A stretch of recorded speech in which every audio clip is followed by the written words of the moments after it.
Hey everyone, can we get a round of applause for Kazim as well? Woo! Yeah, new currency is crazy, man. Doing the work. So today's conversation, I'm joined by Bafic and Thomas. I guess we called it dopamine engineers, essentially. Yeah. Yeah, I think most of us know what dopamine is. You know, we live like chasing it through our phones and different platforms. But for those of you who don't, I'm a bit of a nerd. Dopamine is a neurotransmitter. It's a chemical released in the brain. It essentially allows us to feel feelings and transfer thoughts, and it lives in relation to human behavior, attention, and reward. I'm here with these dopamine engineers. Bafik, multidisciplinary artist, filmmaker, the Don Dada. um, Most of you might know Bafik's work across culture, film, photography. You might have the warning stickers which draw you to attention. Um, yeah, amazing guy. Hi everyone. Good to meet you. And Thomas does amazing creative direction work across some of the biggest brands, global, but also a lot of amazing installation works. He's the co-founder of Ill Studio, which is a post-disciplinary studio, making loads of like interventions from art books to sound systems to the publication that's driving this conversation today. Yeah. Hi everyone. Maybe I can hand over to you to explain like how this became the motivation of the conversation. Well, yeah. Well, first of all, thanks for the intro. About dopamine, that's something that I guess, all of us are constantly on the quest for dopamine and new experiences and new thrills. But when you are neurodivergent, let's say ADHD, for example, your dopamine is dysregulated. So you don't release dopamine the same way that normal neurotypical people do. So you need to feed yourself with stimulation nonstop. Otherwise, you feel really empty. And I guess that's why we ended up doing the job that we do today, because that allows us enough freedom and flexibility for us to feed ourselves with like new things nonstop. But that leads also to research. So like one of the ways that I've found that I engineered to release more dopamine was research. You know, it's kind of like when you're 5 years old, the first time you hear about dinosaurs, you're like, wow, this is crazy. So I realized later on that I was constantly looking for that thrill, for that like wow effect. So I was constantly researching new things that I didn't know, but I didn't know how to archive them. I didn't know, as typical of ADHD as well. Like you see a lot of things, but you don't write them down, so you forget. So I decided to make a book about it. And why an encyclopedia? It's also because the dysregulation of dopamine leads your brain to wander around and just create connections between concept, ideas, references that are not seemingly connected constantly. So you can't really focus on like one thing for too long. So micro learning and encyclopedias is a perfect format for people like us. It's a lot of new things, but very short format. This is why I decided to put it all in the book. Amazing. Lovely. And Bafik, how do you like regulate or find your knowledge when it comes to creating or knowledge in general? I'm an obsessive researcher. Yeah, like across the board on so many different topics. And I've done that my whole life, but I think it just came another level. It just became like another level in terms of like I obsessively use Google Drive and Google Docs, but I started making like just huge documents of like mad like things I would find. I've got one which is called Concepts I Should Remember Never to Forget, which is just across the board loads of different psychology things, history of money things, history of the world things, dopamine things, health things, theories, like, yeah, across the board. Like, and a lot of them are sort of come back to, yeah, the chase for new information or how we deal with restricting things. Like one I can think of is like, I think it's called the Barbara Streisand effect, which was, I think that might be, is that in your book? Yeah. Actually, yeah. And I think she had bought a house in Malibu. Google Maps was just becoming a thing, satellite images of, and she got an embargo on her house, so they blurred the house on Google Maps. But inherently, human behavior, the moment you say someone can't access something or block something, the more they want it.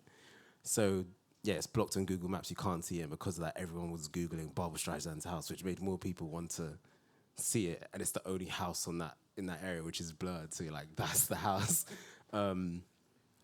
So yeah, I just make all of these documents, and there was a period of time where I was always like, I maybe put a lot of pressure on myself of doing something with them, as in it needed to become a finished thing, because I viewed work and output to be like that, but actually I now view like work and practice to be like the process, and then the byproduct of that is what everyone else calls work. And what that means is I log a lot of stuff, and I'm just like, okay, read obsessive about that. It might be for a month, it might be 6 months, it might be a week, it might be a day. And then it's just noted and it's just left there. And then what tends to happen is some things arise, like in life, projects. And I'm like, oh yeah, I know quite a bit about that topic. In random situations. I might be sitting next to a tree surgeon. We talk about a wormhole of how trees communicate with each other, the mycelium network, World Wide Web.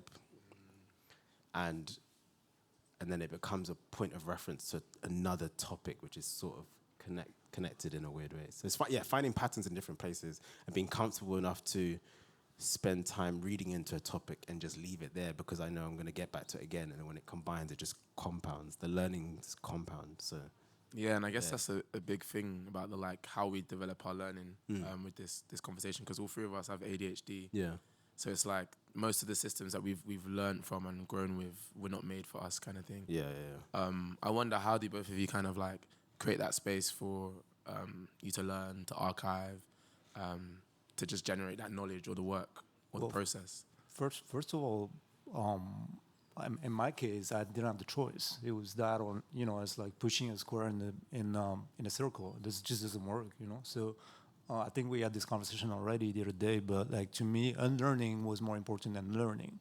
I had to first unlearn everything that was taught me to understand how I should design my own surroundings, how I should design my own space, whether emotional space, mental space, or physical space even, And I would say one very important thing that happened as well was focusing on my work process, more on the process than on the outcome.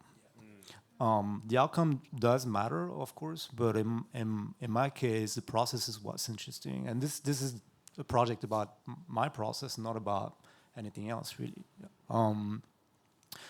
And doing this project, I realized that what I've always thought to be super chaotic was actually really organized. It was just organized my own way. That's sad, And I think like that was for me. I don't know for you, Bafic, I don't know for you, Nate, but that was a massive shift in my thinking in my life when I finally aligned with my own methodology, and when I finally understood that my own methods were valid. Actually, they were just different. Yeah, 100%. So once you understand that, you have a set of rules that you apply to yourself, and then you start looking at the world differently, and you stop telling yourself that you're doing things the wrong way, or that's like it shouldn't be like that. Yeah. You start thinking, oh, this is actually who I am, and then everything makes sense all of a sudden. Yeah, all the time, every time. Yeah. And I guess this came up in the conversation as well, because we're talking about like what kind of modalities you end up working in, how do you get into the flow state in order to like refine the process. And you said that fatherhood has almost changed your modalities or like the way that you work sometimes. So could you give us an example of how you find your flow when you need to change it? I think it's caused me to try and... In the past, I thought I could only have a flow state at like 2 a.m. I could only get into that at like 2 a.m. or something like that. And flow was 0 or nothing. Like it was so binary. And I never exercised the ability to just set myself up for flow. So like have a little thought that just popped into my head and just put it down. And I used to think of those as like, maybe I didn't give them as much, I didn't put them as much on a pedestal. But those things actually are the most potent when they're all stacked together, I found. And then using that as a starting place when sitting down to work, I get to flow quicker because I've selected all the colors before I like make the painting. Instead of sitting down and being like, okay, like what am I going to write about now? And there's this like mini series, like TV project that I've been making notes on, like. And it started when I was in Jamaica a few years ago, and I was talking to a producer about another project that we're further ahead on. And I was sort of like, I want to get this going because I want to start this next thing. And she was like, oh, what's the next thing? And I was like, and I sort of went through the whole thing with her, and she was like, that's really developed. like, and that's just me like having a thought and just being like, oh, that's an interesting thing for that character. Putting it down, and it's just amassed to a huge document. So that's the thing that it's caused me to do, is prep myself for flow and not just sit down, Max Richter playing, noise cancelling headphones. Like I'll do that as well, but I come to it like a bit more prepped. So that's one mode of thing that I found really really helpful. And even like I wanted to bounce off what you said about when you realize you've got your own way of doing things. I think I remember when I first heard the term, like, oh, comparison is a thief of joy. I remember hearing that, be like, obviously, like, that's just so, of course, like, and the moment you make that switch, you're like, yeah, I have my own way of doing things. I have my own dictionary, essentially dictionary. Like, I have my own dictionary. I have, like, in my office, like, we have our own terms of what we call things, Google documents, and we have a shorthand and we get to stuff quicker. It means that everything is just a bit more self-referential and quicker to get to. And if I'm working with someone, if someone's like coming in, then it's like, okay, this is how we do things and this is how we approach. It's just how I download things and how I process stuff. Yeah, but you've got this manuscript ready to go. Yeah, you know, it's quite a crazy document. How do you guys communicate those ideas and those thoughts to people? Because then you have to speak to the neurotypicals. So how do you communicate that? But that's the amazing thing about ADHD. Like that's the most amazing thing about ADHD is I mean, not everyone, but like is unfortunately because we're like really good at like reading the room and stuff like that, and body language and like people's energy, and it's super sensitive to that. You've probably over time become like a great masker. Yeah, we were just talking about this. A great great at masking, great at camouflage. So you can, for me, I've found, especially like doing production, is I've learned how other people talk about stuff and like remove, and that's also why I love production and why I'm fascinated with like filmmaking production and also like hospitality and kitchens and stuff, because it's so binary and there's a gun to your head and a decision has to be made. And if you can go from being so nuanced and airy-fairy and then bring it into production, into like, we need a 1950s mid-century house that's, or a 1970s person who's trying to do 1950s mid-century house bootleg type beat in Santa Monica, like teak wood, like let's go. then your production design is like, boom, let's go, let's do it. You know, and it's instead of when I was young, it was a bit like, you know, the vibe I'm thinking is like, you know, nostalgia. You know that scene in that film? What's that film? Or it's like behind the scenes photos of Blue Note, Miles Davis, yeah, and like, it's just annoying. It's just annoying, and I get it, but because at the end of the day, I'm the one who suffers if I don't deliver. I'm like, fuck, I need to get better at communicating. Yeah. So it's just like, you're just really good at masking. You just have to like, you just have to. But also you fine-tune the reference points. Like going from Miles Davis to Teakwood understandings, that's different. Yeah. I think all on the page, you're like, okay, I see it now. I think people, they're like, oh, I get it now. But yeah, I don't know. How about you, man? How do you like communicate your ideas? Well, it's pretty much the same. Like I agree with Bafic. We become masters of camouflage. But by doing so, you also learn a lot of about people. Just because your brain is constantly focusing on details and like the way people behave, the way people eat, the music they listen to, like everything. You become like a specialist of everything, but not really. And it's easier, I guess, to then navigate conversations.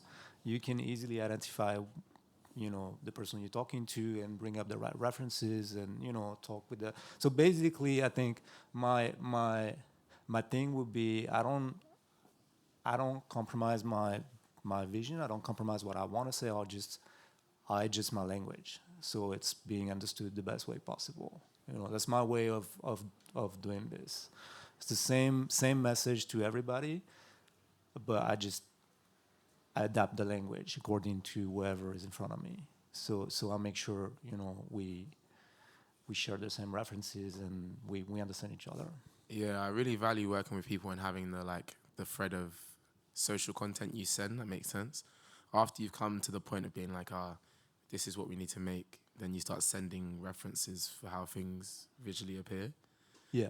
Yeah, because then you have a flow, and you don't have to talk. You can literally just send references and kind of get it back and forth a little bit. But then, how do you guys paint the line or the boundary between like your Bible, your encyclopedia, your references, and the algorithms that feed us references that are a bit external to what we're already thinking? Well, I think that's the beauty of ADHD is if the lack of dopamine can be seen as a weakness, if you use it in the right context, then it becomes a superpower. And the fact that your brain always wanders jump from one thing to another, the day you start accepting that this is the way you are, then I call that the hyper-focus paradox. It's basically research driven by distraction. Your brain is you're not going to change it. So just go with the flow, and this is going to be your process. This is going to become your process. So for me, if you look at this book, for example, there's 500 different things in there, but I'm not necessarily interested in that one thing or that one thing or that one thing more than 5 minutes. What I'm interested in is the dialogue that's created between one another, and that dialogue is this one is mine, but if you do yours tomorrow, it'll just be a different one. Or if Bafic does his tomorrow, it will be a different one. And that algorithm between one thing or another is really what I'm interested in. And when you push this to the max, you start creating things that I call memories of something that never existed, because your brain picks one thing from one era, another thing from the other era, blends it together, and that becomes yours, and that becomes like a new story, something that never existed. There's a project that's an appendix of this one that's actually called the memory of something that never existed. It's like only like blends of things that are all not meant to be connected with one another. So that's, for me, that's my way to that's my work process, I guess. That's the way I do everything. I just like accept that my brain just wanders and go like, oh, a little bit of this, a little bit of that, a little bit of this, and then unconsciously I start mixing a lot up, and that becomes my work, I guess. There's this teacher slash artist poet that I came across when I was younger called Austin Kleon, who's like was super like profound in discovering him. He did this book called Still Like an Artist. Super like easy, small book. I always buy it for like students, and like it's just, and I read that when I was younger. And the core idea of it is just everything. There's nothing. He like, I think he opens it with the Bible verse, like there's nothing new under the sun. Like everything comes from something. Yeah. And he says, as a practice, like look at who your favorite artist is, then look at who their favorite artist is, then look at who theirs, and you suddenly realize the makeup of someone who you think is one person. I'm obsessed with this. Like, I always used to joke, I'm obsessed with like 2016 or 15 or whatever. Like Frank Ocean Blonde comes out. And it's like, what the hell? This is like come from nowhere. And like, guy's been out in the wilderness, like making this album. and nothing sounds like it in one way, and you hear it, and then next few years later you hear stuff that sounds like it. I don't even know what I mean, like it, and you're just like, oh, you've just stood on top of that. But then if you rewind back and you sort of get a sense of what makes up that album, it's like a bit of Aphex Twin, a bit of Elliott Smith, a bit of the Beatles, a bit of like Radiohead, and you're like, oh, okay, this is interesting. Like everything is made from stuff, and like I find the same with like filmmakers that like when you look at like their backgrounds, you can really chart their like where their thinking and processes come from, like. And I think the really like interesting thing about what you're saying, how do you work against an algorithm? I think weirdly, because you actually just made a reference to this when we were over there, like libraries are the most political thing, actually. Like libraries are the most like political thing. Like like what you have, what you have next to what book, and just like seeing those two things on a day can like set the trajectory of your life like in a totally different direction. And so I think libraries and books is one thing, but also like generic things like talking to people on the street, radio, newspapers, just talking to people and just being like, oh, like what's that? Like asking more questions. Also though, I wonder how much like this is gonna like do people like, this is a dumb question, but do people use Google as much as they? I use TikTok more. See, that's what I mean. Okay, cool, great. Okay, so that is valid. Like, I don't know. No, I wonder that. Like, how much do people use Google as much as like maybe 5 years ago or 10 years ago? Like, But I don't think people are taught how to search, how to find that's the whole points thing, and how to refine it, you know? Like, a lot of us are, like, always coming across things we like, but we can't explain why. It's just, it's the dopamine alone without any regulation, right? Yeah. And then it's the Miles Davis from Blue Note reference without the deeper details. I think coming across something is one thing, but then, like, hearing...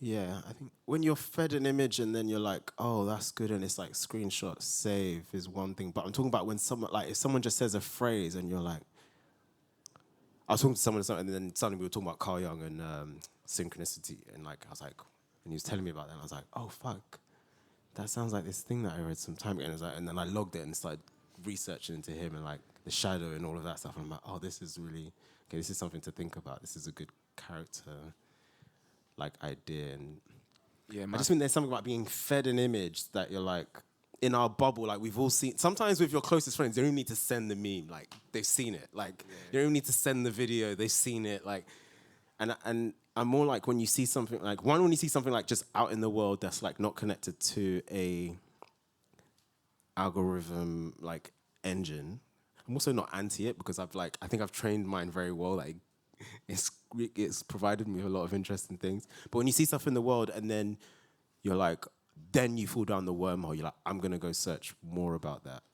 I think that's a really political, potent thing to do, especially when you're in places where you're not from, where you're not supposed to be. That's also the bigger thing as well, is actually you need to like, one, stepping out of your comfort zone, being in places you're not supposed to be, traveling to countries you're not supposed to go to, talking to people you're not supposed to talk to. I mean, not supposed to, but I mean like... You never would. Yeah, people would be like, why are you talking to that person? I'm like, no, it's like everything is everything. I know it sounds so airy-fairy, but it's just the truth. It's the truth. It's the truth. And I think the moment you realize that, I think in some ways that can be... Someone might see that as overwhelming, but it's like, no, it's actually just really rich and beautiful. Like... Go where the sun's warm, right? Like, just continue into the references that make sense. But the cold places are great as well. You know? So dabble, go out. Yeah. I think when you made that point of, like, text also grabbing your thinking as well, that got me, especially with Carl Jung. Well, not Jung specifically, that's the dark shadow. I love that, but that's not for work. Or, like, creating my favourite stuff, I guess. I mean, sometimes. It is. Yeah, everything it is. Everything. Facts. But there's Paulo Freire, which is a Brazilian scholar, and Yeah, we were talking about it. I saved that. Yeah. Yeah, 6. So he has that quote in his book, Pedagogy of the Oppressed, which is about how do the unliberated basically create and develop knowledge together, right? And he has the point that like liberatory education is not about transferal of knowledge. We can give each other the equations and stuff, and what rings true will ring true. But it's about an act of cognition, right? That moment you're like, eureka, the dopamine hits. And I live by those fables a little bit. And I'm trying to like implement it into some of my teaching now. Because your point of going outside, I think, is really important. Like, how do you connect with other people to expand your reference points and your sources for the encyclopedia, right?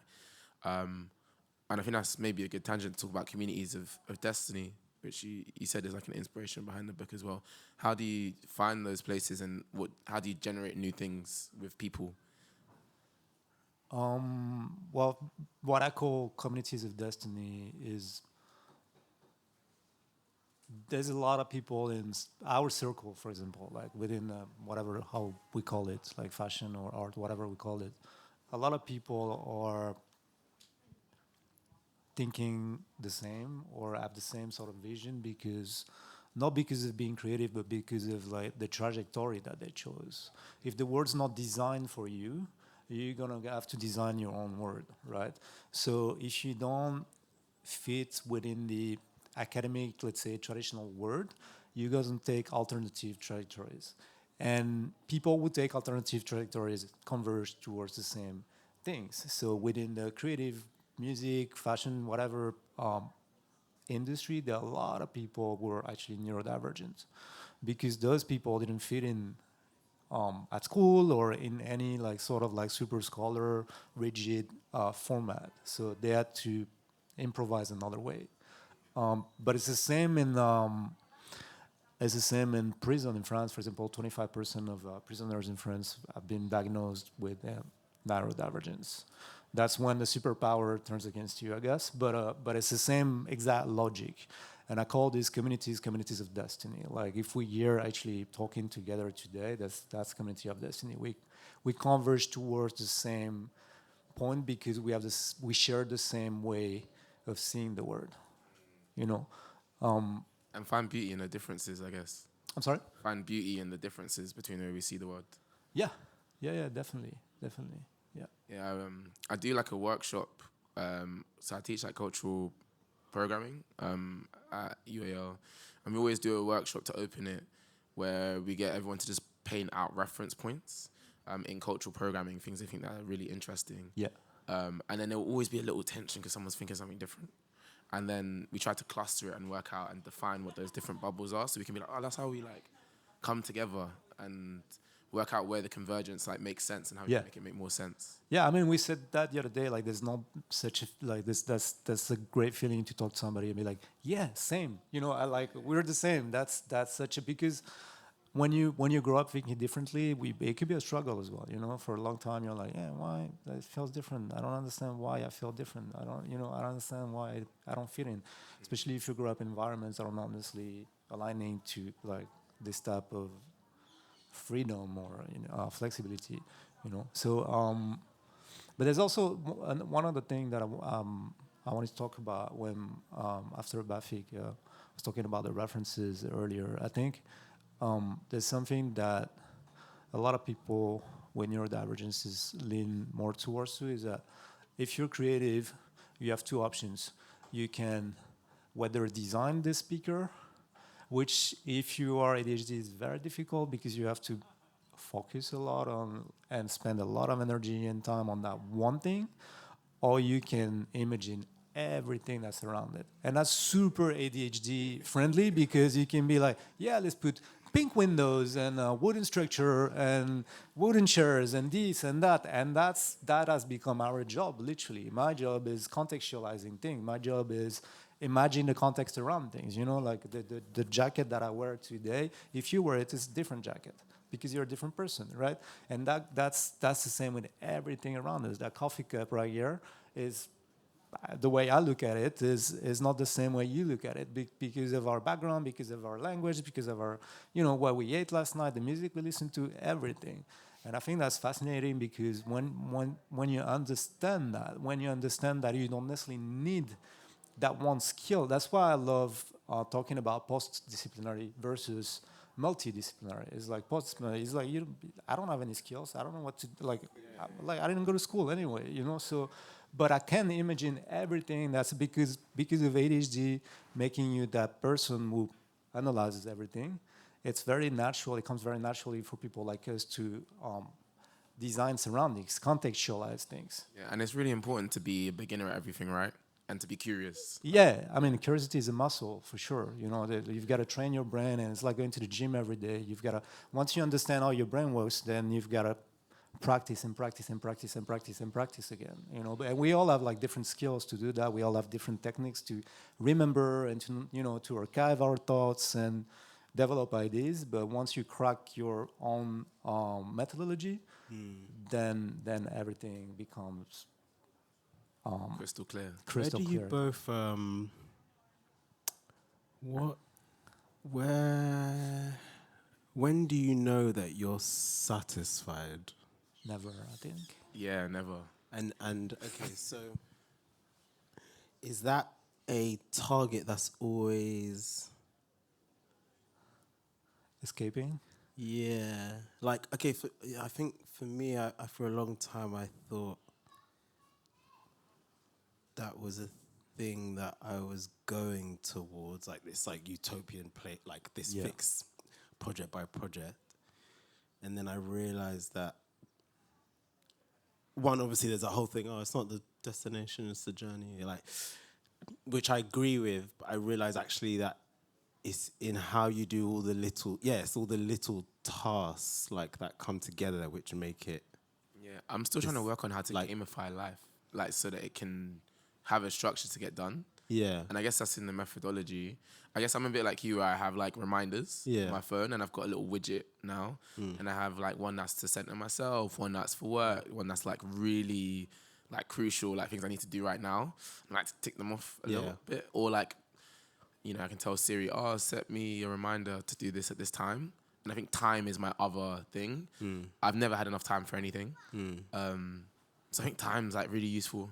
When you like check everything off, are you like, I won? No, it's never checked off. Yeah, and then yeah, it's interesting. Like I love the idea of for a long time. I loved the idea of looking like it was like David Fincher. Everything you just like pat pat pat. You know, like some like. But then I'm like, I realized that I have so much big learnings when it's like just a mixture and like drifting and compounding things together. In the past, compartmentalizing things in my brain or situations, and now I'm like, mix it all up and see where learnings from that, and I find that so much more incredible. And That's like, why I think observing the process is more interesting than the project itself. Yeah, That's the satisfying part of project, the process actually, because the outcome, your brain's already somewhere else. Yeah. When whatever project we're working on is out, we're already somewhere else anyway. It's not because we want to, but that's just how we function, right? I had this interesting conversation with, I think a few years ago, with a teacher who told me about his son who was diagnosed with ADHD, and he was really confused because he was like, I don't understand, my son is a climber, but he's also a skateboarder and a DJ. I'm like, that's the same thing, man. That's exactly the same thing. If you're a DJ, you need to think about the next record. You're not listening to the record you're playing. You're listening to the next one that you haven't played yet. If you're a climber, it's exactly the same thing, you know. And if you're a skateboarder, it's the same thing. You know, this is all connected with, and that's perfect training for people like us. Is that you're always on to the next thing, you know. And when you understand that no projects are gonna ever satisfy you because you're already somewhere else. So focusing on the process for me and making it a project was the most satisfying thing, because it's like, this is actually the most me thing that I could ever done. No project would ever look like exactly as I want it to be anyway, you know. But the process does.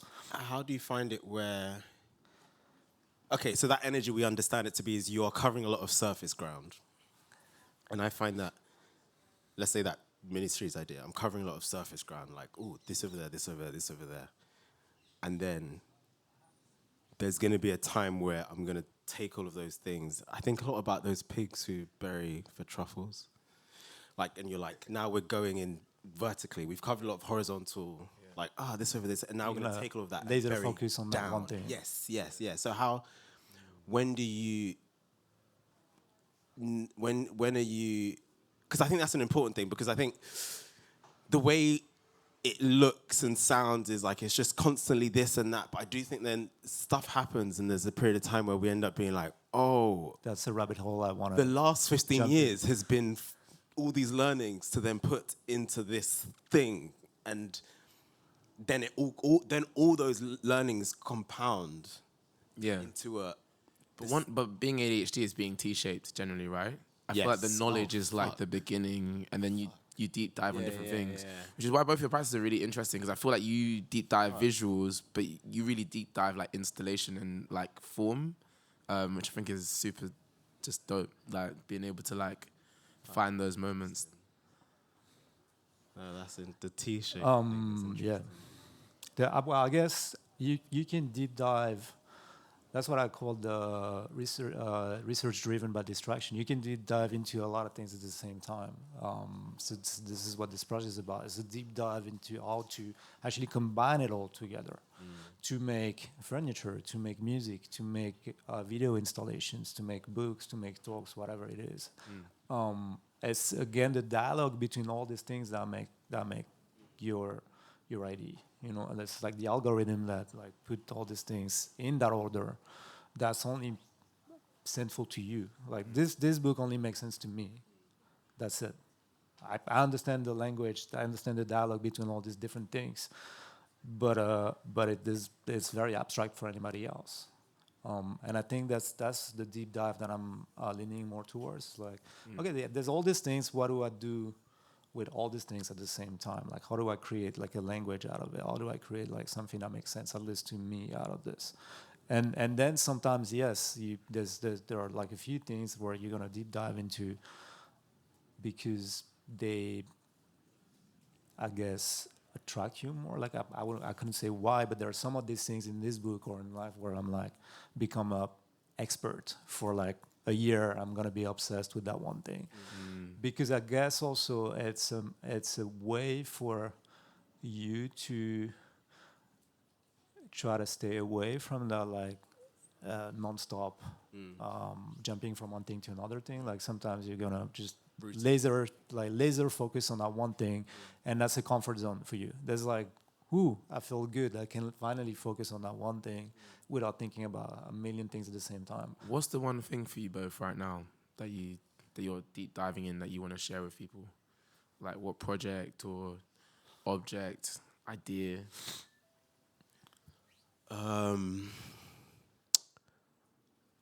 I always thought that when I was like 60 years old, I'll like have this like building in Ghana, which is like an art residency, maybe sometimes a small boutique hotel with like.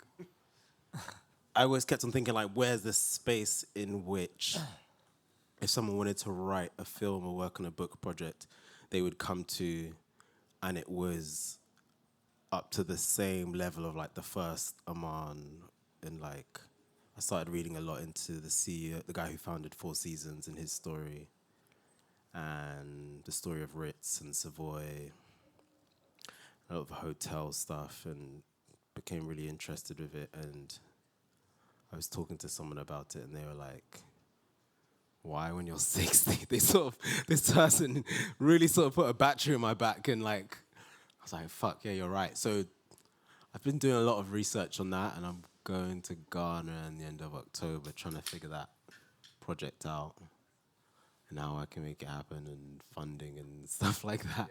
But it will take time, and I'm sort of a bit uncomfortable saying it out loud, but I'm sort of not as well, because it's like, in the past, I'd wait till things are perfect or try and realize it. But now I realize, just from talking to people about little things, that someone's like, you should talk to this person. Like, a friend of mine's really helped me.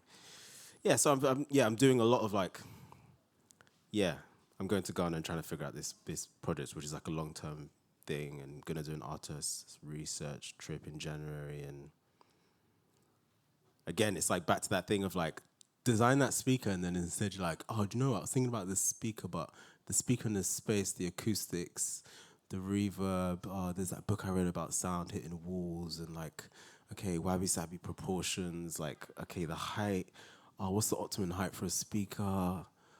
And suddenly there's a house in Ghana. Suddenly there's a house, and suddenly you're thinking about sunrise and sunset, and you're thinking about, but then if you no windows, maybe I could hear butterflies, and it might sound like the opening of that Scissor song, Control. Like, yeah, that would be good. Like, do you know what I mean? And then you're like, There's an idea. yeah, there's something there. And then you're like, but then I think like our community of like people we know, like everyone's just doing really interesting things, and I'm noting it's especially a lot in London after like being in America and traveling to different countries. We don't like actually like chat that much and mix that much, and I'm so impressed with like in America how they like directors and filmmakers and like everyone's just keep talking and like.